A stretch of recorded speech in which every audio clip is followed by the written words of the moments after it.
দেশের সাথে তাল মিলিয়ে সংযুক্ত আরব আমিরাতের দুইটি স্কুলে এসএসসি পরীক্ষা শুরু হয়েছে।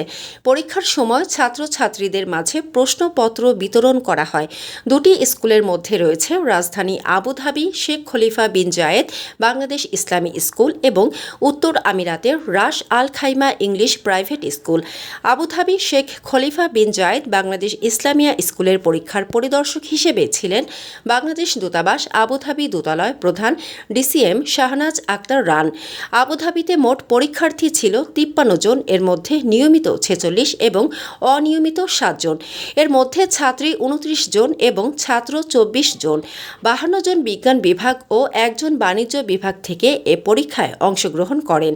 অন্যদিকে Ras Al Khaimah English private স্কুলে পরীক্ষা পরিদর্শক ছিলেন দুবাই কনসুলেটের কমার্শিয়াল কাউন্সিলর আশিস কুমার সরকার। এই স্কুলের মোট পরীক্ষার্থী 29 জন, নিয়মিত পরীক্ষার্থী হিসেবে 27 জন এবং অনিয়মিতভাবে পরীক্ষার্থী 2 জন। এর মধ্যে ছাত্র 16 জন এবং ছাত্রী 13 জন এসএসসি পরীক্ষায় অংশগ্রহণ করেন।